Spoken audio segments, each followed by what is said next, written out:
جو عقل مند لوگ ہوتے ہیں، جو اولو الالباب ہوتے ہیں، دانشمند لوگ ہوتے ہیں، اللہ فرماتا ہے الذین یذکرون اللہ قیاما وقعودا وعلی جنوبہم ویتفکرون، وہ لوگ اللہ کو یاد کرتے ہیں، اللہ کا ذکر کرتے ہیں، کھڑے بیٹھے لیٹے اپنے پہلوؤں کے بل اللہ کو یاد کرتے ہیں۔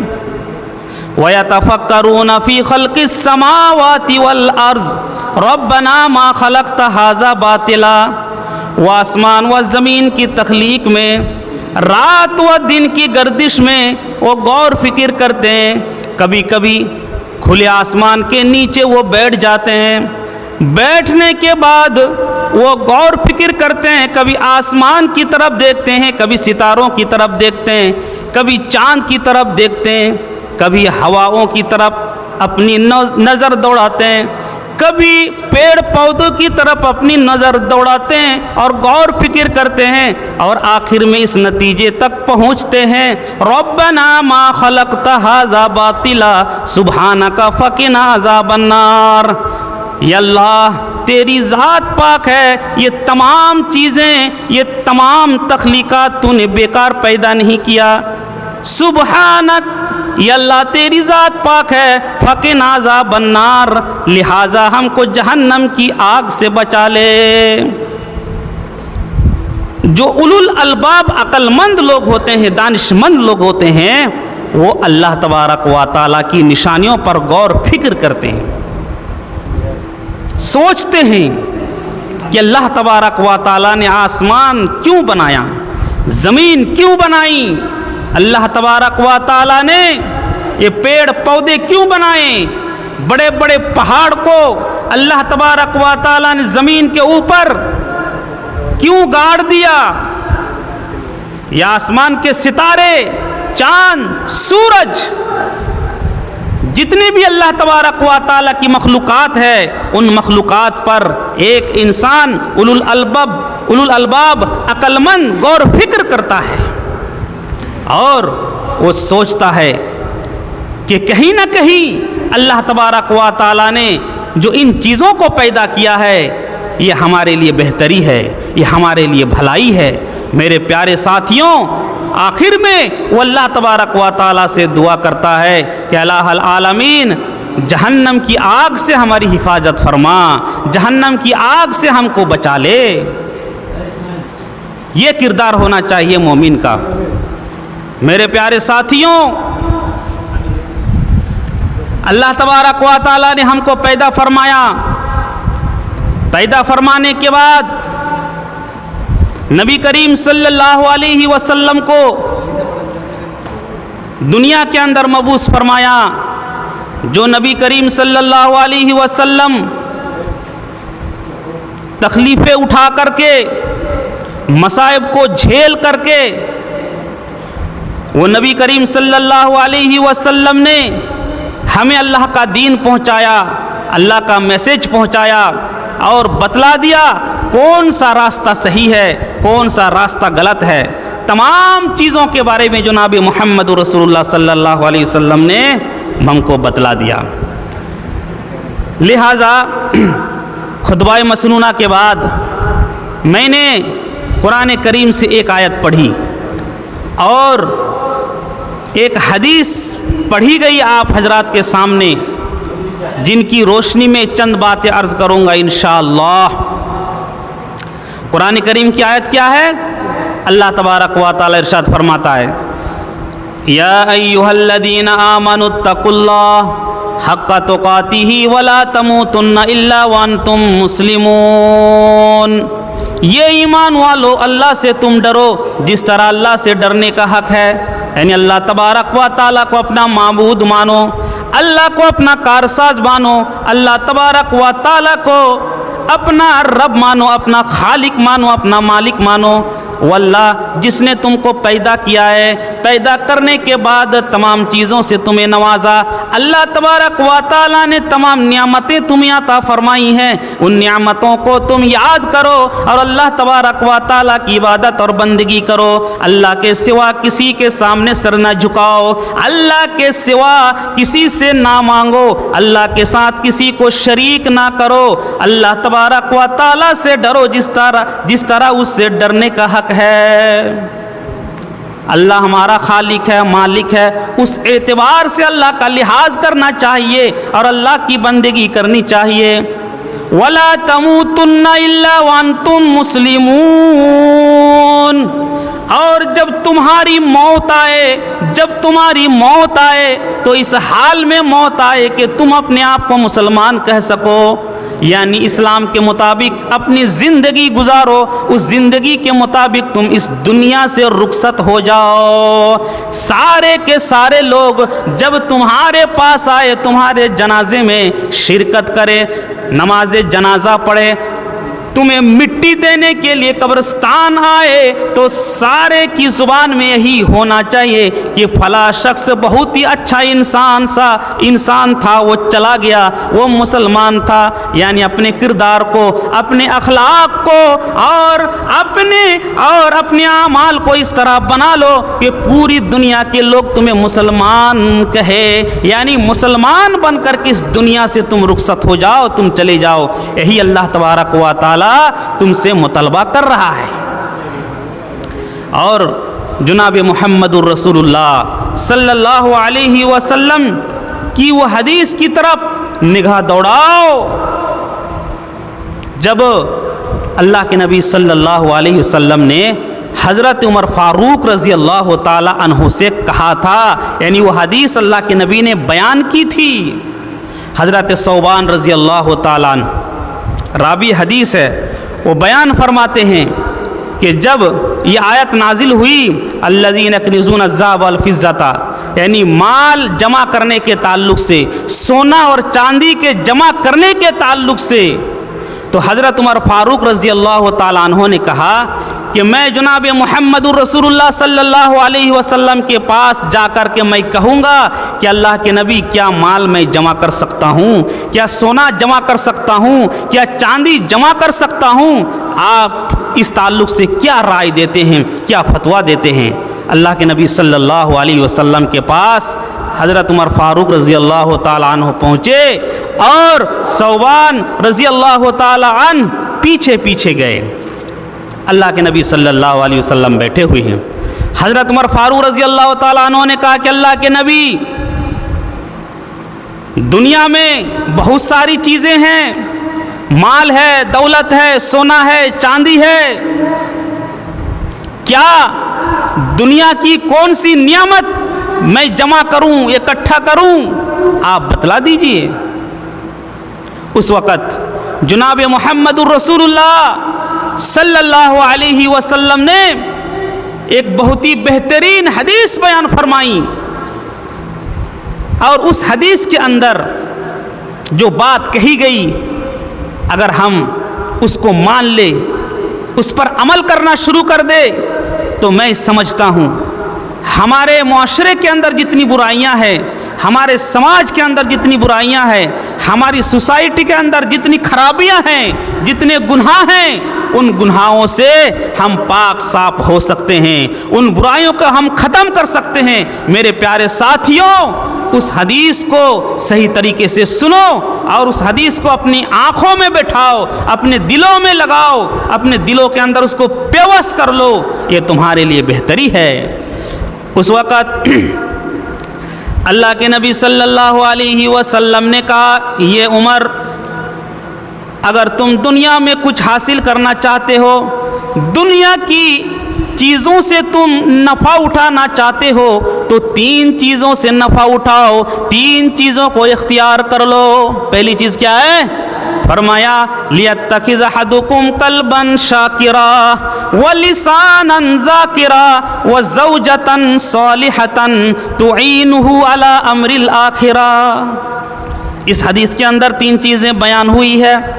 اللہ کے نبی نے فرمایا، یہ عمر، قلباً شاکرا، اپنے دل کو شکر گزار بنا لو۔ تمہارا جو دل ہے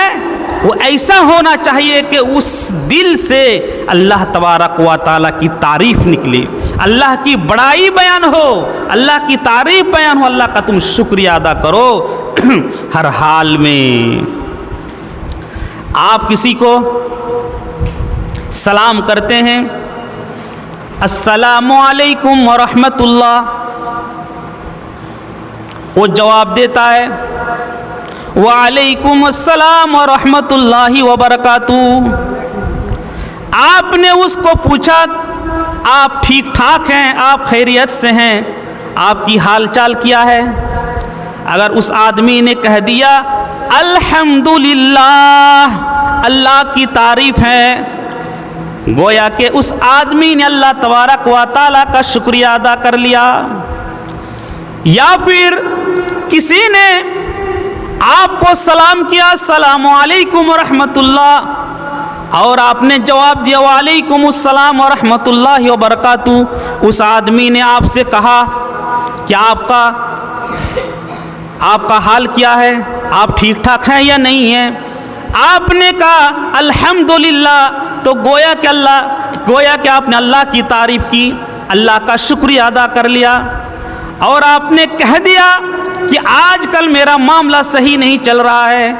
بڑی مصیبتیں ہیں، گھر کے اندر کھانا پینا نہیں ہے، کاروبار نہیں ہے، بزنس نہیں ہے، گھر کے اندر بیماریاں ہیں اور بڑی پریشانی کا عالم ہے۔ آپ نے الحمدللہ نہیں کہا بلکہ شکایتوں کا سلسلہ آپ نے شروع کر دیا، تو تم نے اللہ تبارک و تعالیٰ کا شکریہ نہیں کیا بلکہ اللہ کی ناقدری کی۔ اللہ کا شکریہ ادا کرو۔ کس طریقے پر؟ جب کھانا کھاؤ تو کہو الحمدللہ الذی اطعمنا وسقانا وجعلنا مسلمین۔ اس اللہ تبارک و تعالیٰ کی تعریف ہے، تمام تعریف اللہ تبارک و تعالیٰ کے لیے ہے، جس نے ہمیں کھلایا، جس نے ہمیں پلایا، اور جس نے ہم کو مومن بنایا، مسلم بنایا۔ آپ پانی پی رہے ہیں، پانی پینے کے بعد آپ نے کہہ دیا الحمدللہ، پانی آپ نے پیا، یہ پانی بہت بڑی نعمت ہے، آپ نے کیا کہا الحمدللہ، اللہ کی تعریف ہے، اللہ کا شکریہ ادا آپ نے کر لیا۔ آپ باتھ روم سے باہر نکل رہے ہیں، الحمدللہ الذی اذھب عنی الاذی وعافینی آپ نے پڑھا، آپ نے اللہ کی تعریف کی، اللہ کا شکریہ ادا کیا۔ تو حضرت عمر فاروق رضی اللہ تعالی عنہ سے جناب محمد رسول اللہ صلی اللہ علیہ وسلم کیا کہہ رہے ہیں کہ قلباً شاکرا، تمہارا دل شکر گزار ہونا چاہیے۔ میرے پیارے ساتھیوں، آپ اللہ تبارک و تعالیٰ کا شکریہ ادا نہیں کر رہے ہیں، کیوں؟ اس لیے کہ آپ کہہ رہے ہیں کہ ہمارے پاس آج کچھ نہیں ہے۔ شکریہ اللہ کا تو وہ کریں گے جن کے پاس مال ہے، جن کے پاس دولت ہے، جن کے پاس بڑے بڑے کاروبار ہیں، جن کے پاس بڑے بڑے گھر ہیں، مکان ہیں، وہ اللہ کا شکریہ ادا کریں گے، کیونکہ اللہ تبارک و تعالیٰ نے ان کو نوازا ہے، مال و دولت سے نوازا ہے، اس لیے وہ اللہ تبارک و تعالیٰ کا شکریہ ادا کریں گے۔ ہم نہیں کریں گے کیونکہ اللہ تبارک و تعالیٰ نے ہم کو غریب بنایا، ہم کو فقیر بنایا۔ اے لوگو، تمہیں معلوم نہیں ہے کہ اللہ تبارک و تعالیٰ نے تم کو پیدا کیا ہے، پیدا کرنے کے بعد بتدریج تم کو بڑا کیا ہے، تمہاری پرورش کی ہے، تمہاری ماؤں نے تم کو پالا، تمہارے باپوں نے تم پر خرچہ کر کر کے تم کو بڑا کیا ہے۔ اللہ تبارک و تعالیٰ نے تم کو کیسی کیسی نعمتیں عطا فرمائی ہیں۔ اللہ تبارک و تعالیٰ اٹھاتا ہے بھوک سے، لیکن سلاتا بھوک سے نہیں ہے۔ انسان صبح کو جب اٹھتا ہے تو بھوک سے اٹھتا ہے، اور جب شام کو سوتا ہے تو کھا پی کر کے سوتا ہے۔ اللہ تبارک و تعالیٰ ہی کا یہ دین ہے، اللہ تبارک و تعالیٰ ہی کا یہ انعام ہے کہ اللہ تبارک و تعالیٰ اٹھاتا بھوکا لیکن سلاتا وہ بھوکا نہیں ہے۔ اور آگے چلو،